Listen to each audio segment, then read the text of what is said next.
Fala aí, pessoal, bem-vindos a mais uma entrevista do canal do Nicole. O entrevistado de hoje é Ricardo Moreira, 35 anos de idade, já é diretor executivo de futebol do Orlando City, time importante nos Estados Unidos. A ideia é falar sobre o mercado americano, sobre a possibilidade de uma criação de Libertadores com times dos Estados Unidos, do México, sobre o mercado de lá, reforços que o Orlando City pode contratar, vamos falar sobre Kaká, Diego e muito mais. Mas primeiro eu queria agradecer a presença do Ricardo e perguntar para ele, Ricardo, como é que você, com 35 anos de idade, advogado esportivo até 2013, foi parar no Orlando City? Faz um resuminho da tua carreira, por favor. Fala, Nicola, obrigado pelo convite, espero que sejam todos bem aí no Brasil. Cara, uma carreira que tem, algumas pessoas olham como meteórica, mas acho que o futebol tem rejuvenescido bom, a gente tem jogadores aí vendidos por milhões de euros e dólares aí com 16, 17 anos e eu comecei a carreira, eu sempre joguei futebol, sempre fui apaixonado por futebol, acho que como todos que estão aqui acompanhando, tentei ser jogador de futebol também como a grande maioria dos brasileiros, não deu muito certo, entrei na faculdade de Direito, fui durante muito tempo advogado na área de direito desportivo, fui mais ou menos entrando no futebol dessa maneira. Em 2013, no final de 2013, participei da venda do então PAEC ao novo dono que transformou o clube, o PAEC no Audax, no Grêmio Esportivo Osasco, no Grêmio Audax.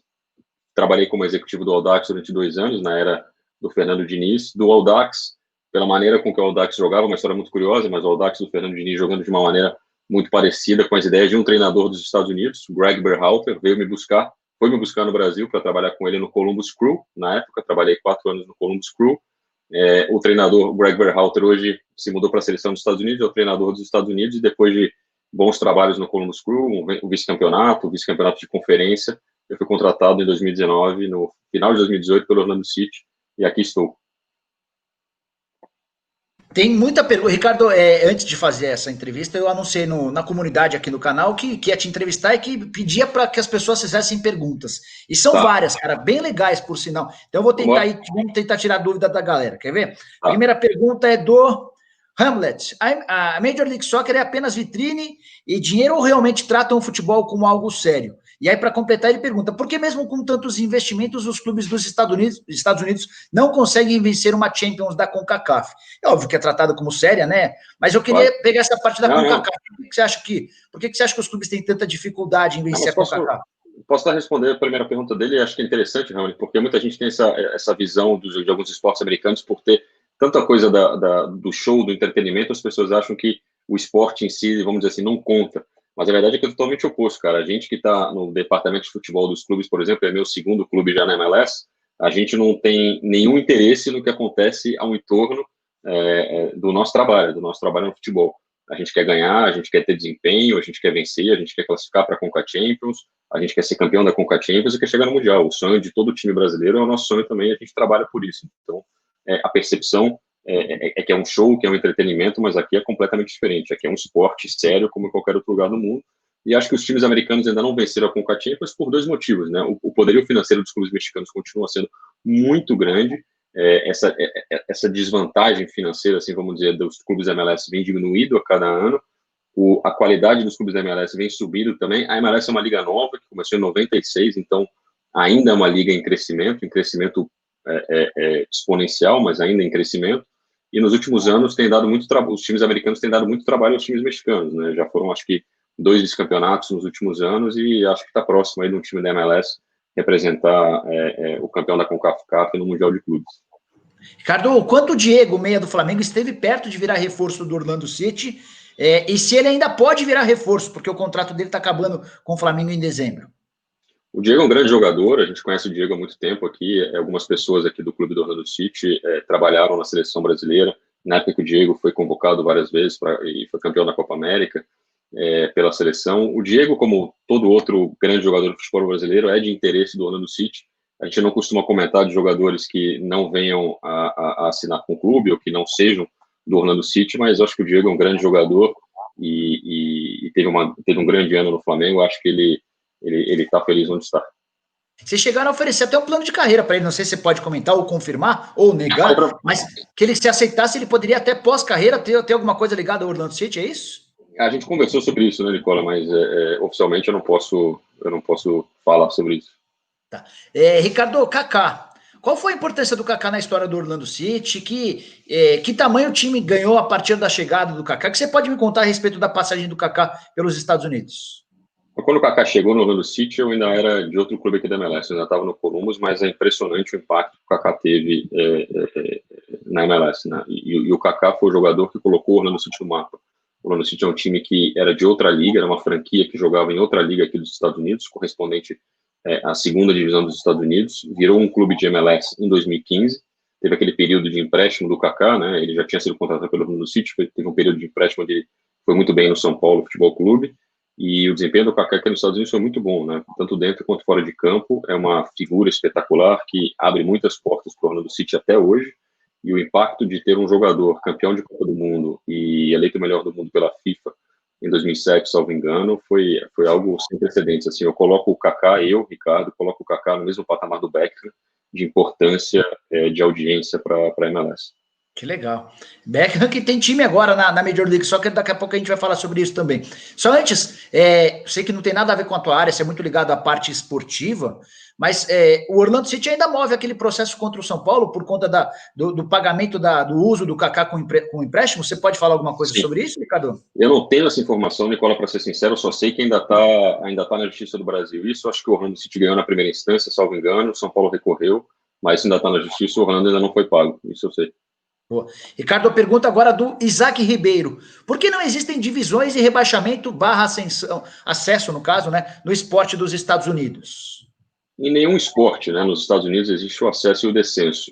Muitas pessoas acham que isso é algo que impede o maior crescimento técnico da liga, e eu tendo a concordar com isso olhando para o lado do campo, né? Eu acho que se você tem alguns interesses esportivos até o final do campeonato, como luta de rebaixamento, luta para... no Brasil a gente tem a Sul-Americana, na América do Sul a gente tem a Copa Sul-Americana. Isso, de alguma maneira, traz uma pressão que aumenta a necessidade de desempenho imediato de um time, e isso a gente não tem aqui. Por outro lado, como são franquias, aqui a MLS é uma empresa privada e os clubes todos são sócios da liga. Então, todos os clubes pagaram para entrar na liga como sócios. Então, se você rebaixar um clube para a segunda divisão, você está mandando um sócio seu para a segunda divisão e aquele sócio vai passar a ter menos rendimento, menos renda do que os outros sócios dele da primeira divisão. Então, hoje em dia, uma franquia da MLS, porque você hoje é obrigado a pagar a taxa de franquia, é obrigado a construir um CT e obrigado a construir um estádio próprio de futebol. Então, você vai investir aí mais ou menos, eu vou dar um chute aqui, mas você vai investir $500 milhões para montar um time de MLS hoje em dia. Você monta o time e na temporada seguinte você cai para a segunda divisão e vai jogar para uma audiência 50 vezes menor. Eu acho que isso não é um interesse financeiro da liga e eu entendo esse lado também. Bom ponto, interessante, bom saber esse outro lado. Pergunta do Banda Lavage. Pergunta se ele é favorável a uma união entre CONCACAF e CONMEBOL para formar uma Libertadores com times das 3 Américas. Essa talvez tenha sido a pergunta mais frequente, Ricardo. Há muita curiosidade em relação aos brasileiros sobre a possibilidade de a gente ter uma Libertadores estendida, né? Isso é discutido nos Estados Unidos? Você acha isso viável? Qual que é a tua opinião a respeito?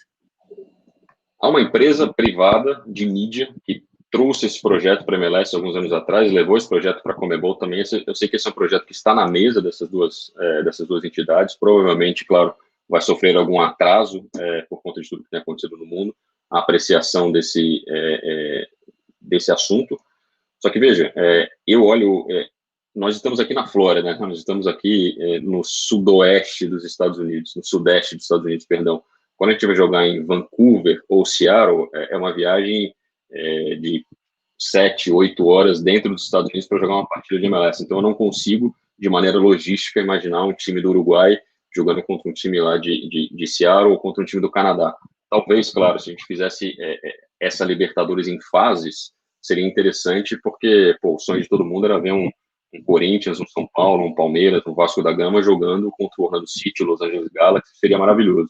Mas hoje, de maneira logística, eu não vejo isso acontecer, porque eu acho que tem muita coisa, muito custo de viagem e muito fuso horário também. A gente tem muito fuso horário dentro dos Estados Unidos também, quando a gente vai jogar em outros estados, quando a gente vai jogar na Califórnia, quando a gente vai jogar no Canadá. Então, acho, de maneira logística, um pouco complicado. Ô, Ricardo, mas essa é uma vontade mais nossa dos brasileiros do que dos americanos? Ou você percebe dos dirigentes americanos essa vontade de fazer uma fusão e jogar também contra brasileiros, argentinos? Como é que é a cabeça dos dirigentes por aí? Eu acho que é uma vontade mais dos sul-americanos do que dos americanos. Eu acho que os americanos, eles têm uma coisa muito interessante que eu aprendo muito aqui, que é o crescimento passo a passo e saber exatamente onde você está, né? Então, quando você... Eu sempre dou esse exemplo, né? Quando você não trabalha no Real Madrid, é importante que você saiba que você não está trabalhando no Real Madrid. Então, você tem que você tem que buscar o êxito e a excelência do seu trabalho como se você tivesse um dos melhores clubes do mundo. O Orlando City é um dos grandes clubes do mundo hoje em dia, por exemplo, e vários clubes da MLS são, mas você tem que saber que o crescimento para você chegar lá é passo a passo. E eu acho que a Liga pensa muito nisso, né? A MLS é uma liga que, com todas as suas as restrições orçamentárias da Liga, cada clube tem o seu orçamento, cada clube tem um teto salarial, que isso é igual para a Liga, como acontece, igual para todos os clubes, como acontece na NBA e na NFL, e a cada ano esse teto vai aumentando para que todo mundo consiga ser competitivo a cada ano. Então, eu acho que o sonho de jogar contra clubes sul-americanos e competir, acho que fica hoje no plano das ideias somente. Eu acho que a Liga quer primeiro se consolidar também tecnicamente, brigar com os clubes mexicanos, como o outro internauta perguntou, mas eu acho que para jogar com os sul-americanos é um passo ainda mais longe. Você falou mais ou menos de um investimento básico, uma estimativa, né, de 500 milhões de dólares para a montagem de um clube, né? Qual que é o teto salarial hoje na Major League Soccer? Você tem alguma ideia? Você pode divulgar esse número para a gente? Posso, esse número é público, o teto salarial é público. Existe, na verdade, é difícil responder essa pergunta de maneira objetiva, porque existem várias regras que você pode, vários caminhos que você pode ter dentro do teto salarial da MLS, né?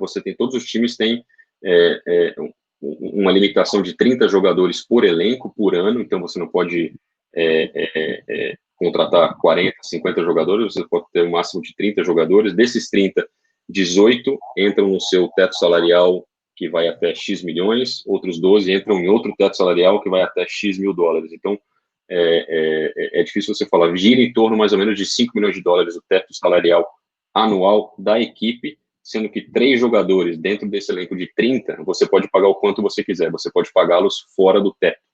Isso é conhecido mais ou menos como a lei Beckham aqui da MLS também, que para trazer um jogador como Beckham, a Liga e o Los Angeles Galaxy na época não poderia ficar fiel ao teto salarial. Então, houve uma manobra legal, eles criaram uma nova regra, então hoje em dia 3 jogadores por equipe podem ganhar acima do teto e o gasto do dono do clube nesse jogador não conta no seu teto salarial. Quem que é o jogador mais bem pago da Major League Soccer hoje? O jogador mais bem pago da Major League Soccer hoje é o Carlos Vela, o mexicano do Los Angeles FC, que veio de uma grande temporada na Espanha. Acho que ele estava na Real Sociedad. Foi eleito o segundo melhor atacante da Liga Espanhola ao lado do Messi, quando o Neymar estava lá. Então, um cara de bastante destaque. E, claro, o mexicano atrai muito público aqui nos Estados Unidos também. Boa. Tem ideia do valor? Eu acho que ele ganha 7 milhões de dólares. Os valores são todos públicos. Nicolas, depois eu vou te mandar o link, cara.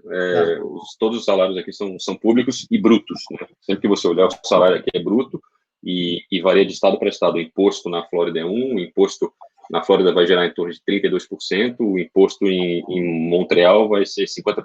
Então, é tudo meio relativo, né, também. Tá, boa. Mas interessantes, bons pontos. Pergunta do Leonardo Santos. Eu vou dar uma adaptada na pergunta do Leonardo Santos. Ele queria saber sobre se a Major League Soccer pode ajudar a evolução no Brasil de clubes e suas finanças. Além de responder a isso, Ricardo, me fala um pouquinho, faz uma comparação do nível técnico do Campeonato Brasileiro e do Campeonato por aí. E aí, até para tentar facilitar a assimilação de quem está assistindo, você acha que o futebol brasileiro, o futebol dos Estados Unidos, estariam em que posição num ranking mundial de campeonatos? Eu acho que... Bom, eu particularmente sou muito fã do futebol brasileiro. Eu acho que o futebol brasileiro, muitas vezes, por nós mesmos profissionais, pela imprensa, por pessoas que analisam o futebol brasileiro, a gente costuma jogar uma luz aí de desprestígio no futebol brasileiro, e eu não sou partidário desse pensamento. Eu acho que o futebol brasileiro tem muito bom nível. A MLS, e da mesma maneira, eu também acho que a MLS tem um nível muito legal também e sofre de muito preconceito também daqueles que assistem a MLS. Pelo histórico da Liga, né? Uma Liga que começou sendo transmitida no Brasil, por exemplo, lá atrás, nos primórdios da Liga, e o nível técnico realmente era muito mais baixo e era às vezes difícil assistir um jogo da MLS. Mas a Liga cresceu muito, né? A gente tem acompanhado grandes jogos, grandes jogadores, grandes treinadores, comissões técnicas aqui de excelente nível. É isso que eu acho. Eu acho que hoje o nível das comissões técnicas da MLS é melhor que a média do nível do futebol brasileiro hoje, pelo histórico, pela formação dos treinadores que aqui estão, pelas ideias de jogo.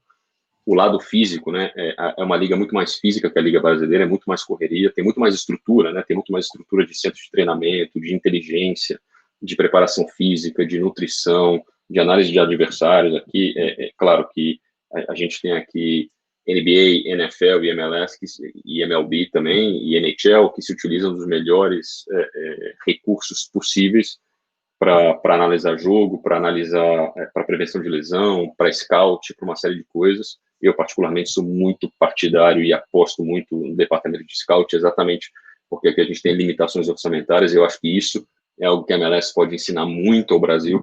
Às vezes eu não me conformo quando um clube da MLS vai e encontra no futebol argentino um baita lateral esquerdo da seleção sub-20 da Argentina, que veio por quase nada para um time da MLS, e os clubes brasileiros continuam investindo nos jogadores mais velhos, repatriando jogadores ou trazendo jogadores de outros mercados e gastando fortunas, quando, na verdade, se você fizesse um trabalho bem feito, você estaria na frente, porque é muito atrativo jogar no futebol brasileiro também.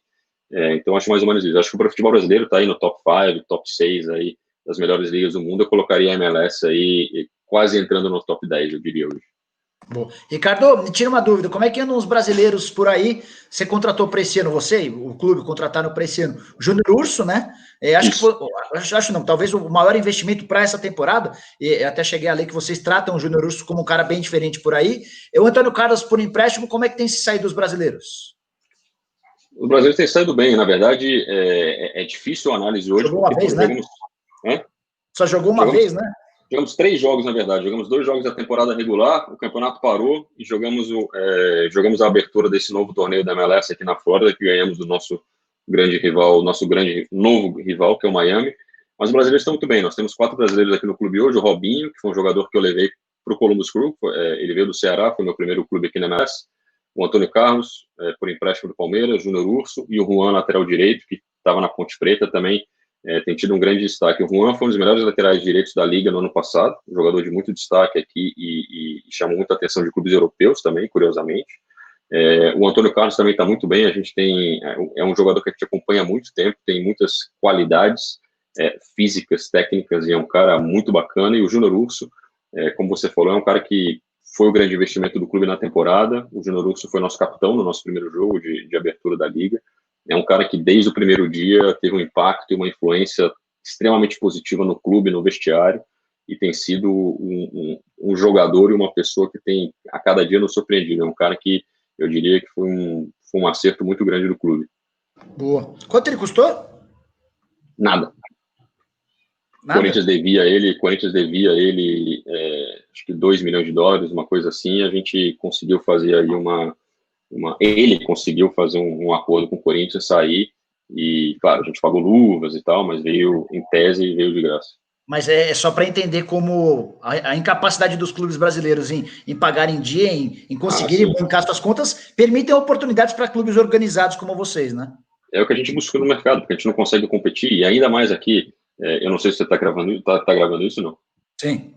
Não, desculpa, porque eu vou te falar uma coisa que é muito bacana, eu acho importante as pessoas saberem aqui também. As pessoas olham para o Orlando City como um grande clube comprador no futebol mundial, e não é isso. O Orlando City é um clube que acredita muito na compra certa, no talento certo, e não na compra por volume, vamos dizer assim. Então, a gente compete dentro da própria MLS com clubes que fazem investimentos estratosféricos, né? Os 2 times de Los Angeles, os 2 times de Nova York, o Atlanta, o Miami, que chegou agora contratando o Pizarro do Monterrey, do México, por $15 milhões. Então, o Orlando City é um clube que não faz esse tipo de investimento, mas tem conseguido ser competitivo e tem melhorado a cada ano, exatamente por um trabalho que a gente implementou desde que chegou aqui em 2019, de scout, de recrutamento, de buscar esse tipo de oportunidade, como o Antônio Carlos por empréstimo, como o Júnior Urso, por um valor absolutamente digamos, acessível ao Orlando City. Então, esse tipo de oportunidade, esse tipo de análise de mercado, são 2 coisas, né, que eu falo no departamento de scout, né, que tem o scout dos jogadores e tem a análise de mercado também. Essas coisas casadas fazem com que a gente consiga ter boas boas contratações do mercado. Bom, Ricardo, vamos para a próxima. O João Matheus pergunta qual o tempo estimado para a seleção dos Estados Unidos se tornar competitiva. Matheus, eu acho que a seleção dos Estados Unidos sempre foi muito competitiva, cara. Desde que eu acompanho a Copa do Mundo, por exemplo, de 94, quando o Brasil suou para ganhar dos Estados Unidos naquele 4 de julho, por 1-0 em 94. Tinha um a menos, o Leonardo foi expulso naquela cotovelada no Tabi Ramos, que hoje é treinador aqui do Houston Dynamo da MLS, o Tabi Ramos. Eu acho que a seleção dos Estados Unidos sempre foi aquela seleção chata de enfrentar, aquele futebol físico, defensivo, de contra-ataque, que sempre conseguiu resultados interessantes, né? O Brasil sofreu naquela Copa das Confederações, acho que em 2009, para virar 3-2 em cima da seleção dos Estados Unidos. O grande pecado dos Estados Unidos foi não conseguir classificar para a Copa de 2018, quando o futebol estava no ápice do crescimento, né? A maior audiência da televisão americana em 2014 foi um jogo dos Estados Unidos na Copa do Mundo do Brasil. E eu acho que não ter ido para a Copa de 2018 foi um golpe muito grande. E teve todas as chances do mundo para ir. Tem um bom time, tem jogadores na Europa, o Pulisic ainda muito novo em 2017, salvo engano, nas eliminatórias, mas hoje segue com uma seleção consolidada, sempre fez muito bons, sempre foram feitos muito bons zagueiros, muito bons goleiros aqui nos Estados Unidos, e quando você vê caras hoje como o Pulisic, como o Josh Sargent do Werder Bremen, são jogadores que chamam a atenção pela qualidade técnica, e cada vez mais você tem jogadores jovens dos Estados Unidos nas categorias de base e nos times B de grandes clubes da Europa, porque saem daqui e vão ter a sua chance na Europa. Você tem hoje o Anthony Davis, lateral esquerdo do Bayern de Munique, foi contratado por 15 milhões de dólares, era aqui da MLS, começou na MLS com 17 anos, com 18 foi para o Bayern de Munique, e hoje titular do Bayern de Munique. É canadense, não joga na seleção dos Estados Unidos, mas só para dizer que a qualidade técnica aqui tem melhorado, dos jogadores americanos também, muito investimento de base. Eu posso falar sobre a nossa base também no outro momento, mas eu acho que o treinador da seleção dos Estados Unidos hoje é o treinador certo para os Estados Unidos. Eu trabalhei com ele 4 anos, eu acho que a seleção vai para a Copa de 2022 e vai receber a Copa de 2026 já num outro patamar. Tem mais essa, né? Tem Copa daqui a pouco, chegando. Tem Copa, né? Daqui a pouco aqui. Ricardo, Adriano Nascimento faz uma pergunta boa, até porque no Brasil o assunto direito de transmissão de TV passou a ser extremamente quente desde a medida provisória assinada pelo Bolsonaro. Imagino que você esteja por dentro do que está rolando. Mas a pergunta dele é, como é que são os direitos de transmissão aí nos Estados Unidos referentes à Major League Soccer? Aqui são divididos entre vários canais aqui, na verdade, né? Por exemplo, esse torneio da MLS agora, que a gente está disputando aqui em Orlando, está sendo transmitido pela ESPN, pelo aplicativo da ESPN, pela Univision, que é um canal espanhol aqui, um canal hispânico aqui dos Estados Unidos, e pela Fox também, que passa os jogos no Fox Sports 1. Então são 3 canais, todos os jogos ao vivo nesses canais. Numa temporada normal da MLS, você tem a transmissão nacional da ESPN, que é o jogo, vamos dizer assim, é o jogo do final de semana, é o jogo mais caro, e os outros jogos geralmente são transmitidos nas emissoras locais, só que os Estados Unidos é um pouco diferente, porque por ser um país muito grande, com muita gente, por exemplo, você tem a Fox, que é a Fox que todo mundo conhece, mas a Fox faz o jogo do Orlando City na Fox regional da Flórida, que passa para a Flórida. A Fox de Washington faz para aquele estado. Então aqui é um pouco diferente. E mesma coisa a ESPN também, às vezes faz o jogo local e faz o jogo nacional. Tá. E em termos de grana, você tem alguma ideia de como é que funciona o pagamento? Como é que se dá essa divisão da grana? O contrato é igual para todo mundo recebe a mesma coisa, assim como, salvo engano, nas outras ligas americanas, o contrato é dividido igualmente entre todos os clubes. O contrato, salvo engano, também se encerra no final de 2021 e vai ter uma grande negociação aí com as emissoras de TV, porque acredita-se que agora sim a MLS já é uma liga consolidada, já chama a atenção do mundo inteiro, já tem grandes jogadores, já é uma liga mais jovem. A média de idade, aliás, dos clubes da MLS é mais baixa do que dos clubes da Série A do Brasileiro, se você fizer a comparação de 2019 e 2018, por exemplo. Então aqui a gente sempre tem aquela percepção de que é uma liga de aposentados. Existem jogadores que vêm aqui numa idade mais elevada, mas existem jogadores, a média de idade é mais baixa, né? E a gente fala muito disso, eu costumo falar muito disso do Nani também, quando as pessoas perguntam se o Nani está muito velho para jogar na MLS. O Nani recém completou 33 anos, né? E a gente tem jogadores no Brasil com muito mais idade, desempenhando muito bem ainda no Campeonato Brasileiro. Então, eu acredito que a questão da idade é relativa, você vê Seedorf, Zé Roberto, enfim, esse é um outro papo, mas eu acho que a renovação de contrato da MLS com a televisão é ou 2021 ou 2022, e acredito que aí vai ser o grande boom financeiro da MLS. 33 jogos e 12 gols, pelo menos foi esse o número que eu tive acesso, do Nani na primeira temporada passada. Como é que avaliação dá para fazer do português jogando por aí?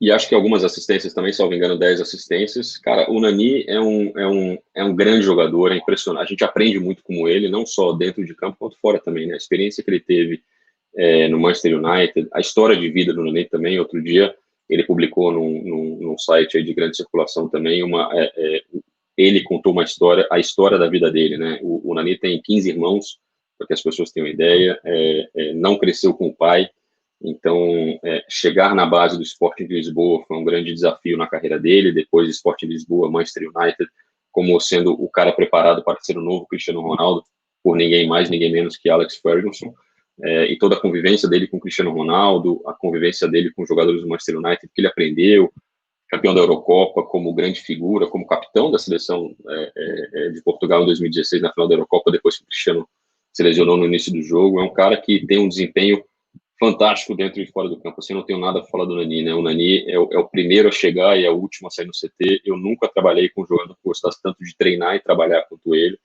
Para vocês terem ideia, a gente, esse novo torneio da MLS, todos os clubes estão confinados dentro de um hotel aqui em Orlando, todos os 26 clubes da MLS jogando o torneio, e o torneio vai levar mais ou menos um mês e meio aí. E o Nani foi o primeiro cara que chegou para a gente, da diretoria, para a comissão técnica, e pediu para que nós fôssemos o primeiro clube a chegar no hotel, para que a gente pudesse se ambientar, conhecer o hotel, conhecer a estrutura, treinar. E quando, na verdade, você imagina que o jogador fala, putz, vamos no último dia para a gente poder aproveitar mais a família, para poder ficar um pouco mais em casa. Não, ele queria chegar, queria treinar. E, enfim, ganhamos o primeiro jogo, 2-1, graças a Deus, com um gol do Nani e com uma assistência dele.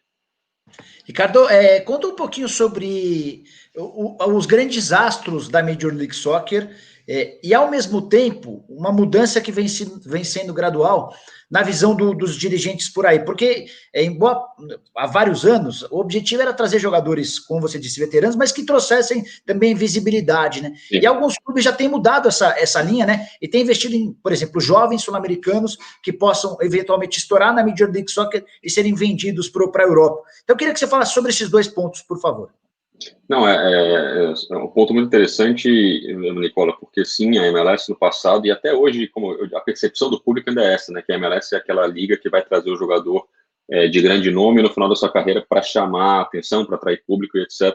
Hoje não vejo mais isso, né? Pelo menos não na maioria dos clubes da MLS. Na grande maioria dos clubes da MLS, certamente não no Orlando City. A gente procura desempenho técnico, ponto. Pode ter 17, 18, pode ter 32, 33, 35, não sei.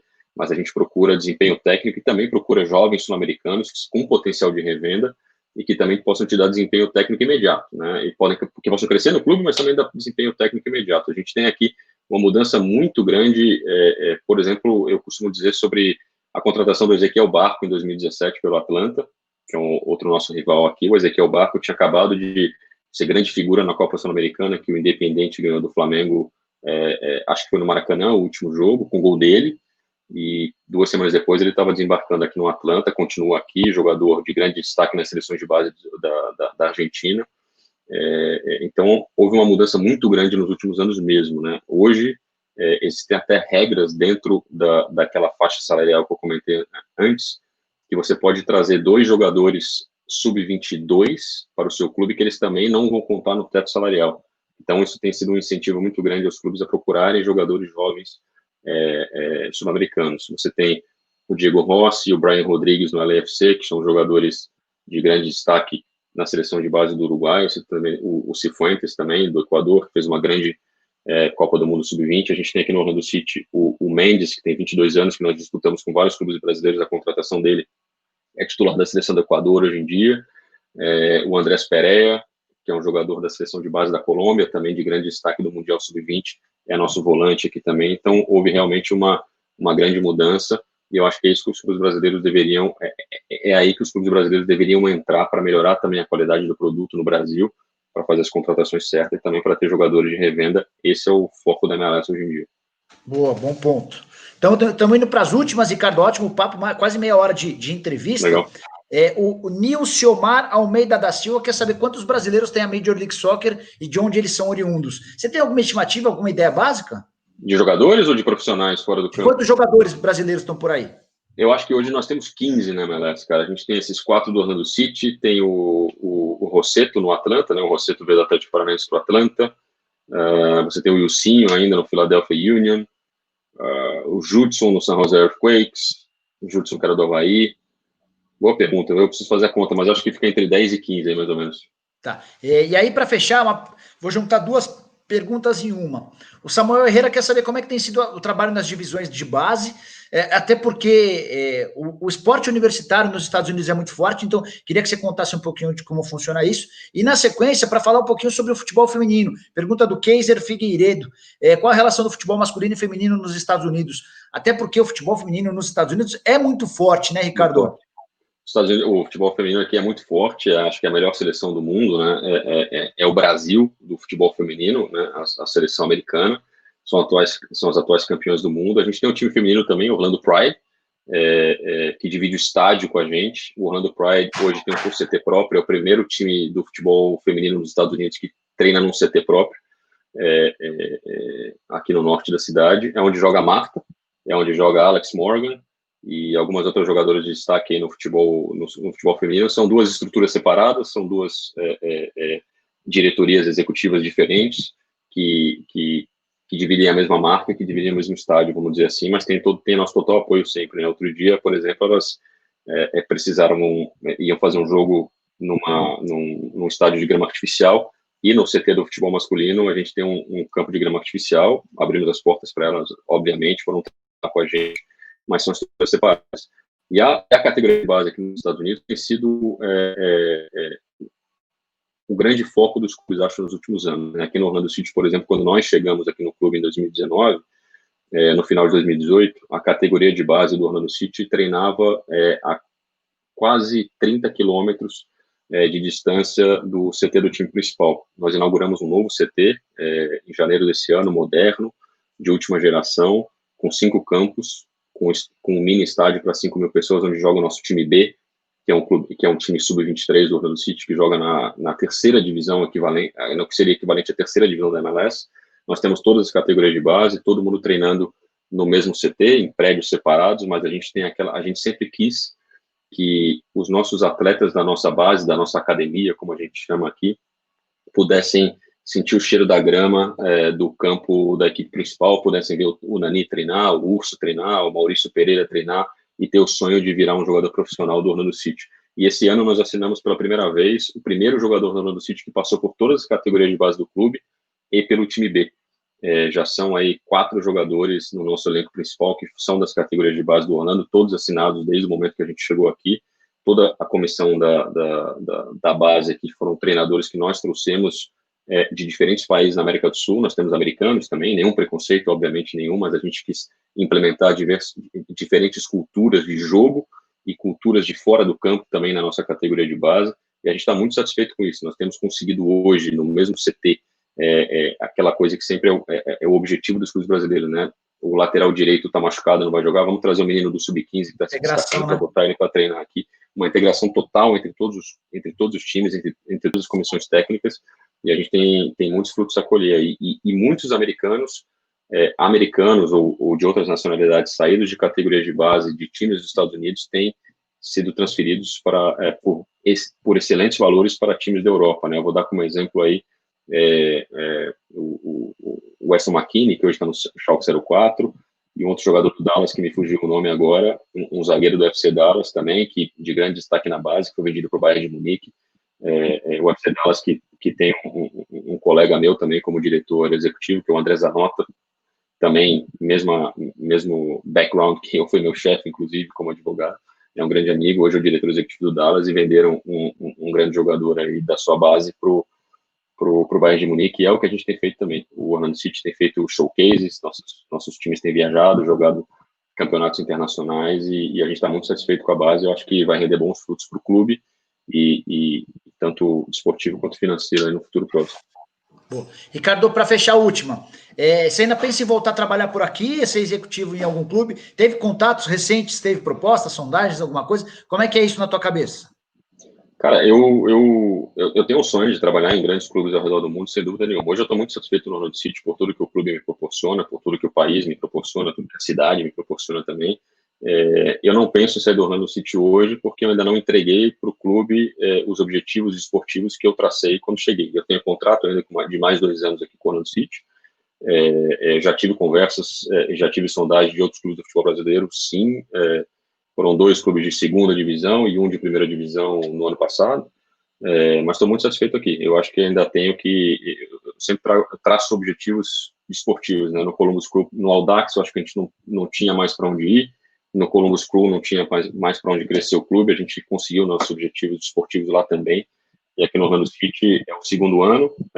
O primeiro ano foi um ano de reciclagem do elenco, do staff, de tudo que a gente queria, que nós, diretoria executiva, gostaríamos de mudar para botar o clube no rumo que a gente acha que deveria estar. O Orlando City é um clube que já tem 5 anos da MLS e nunca classificou para os playoffs, nunca chegou na segunda fase. Então, e o meu objetivo não é só levar o clube à segunda fase, eu passo além.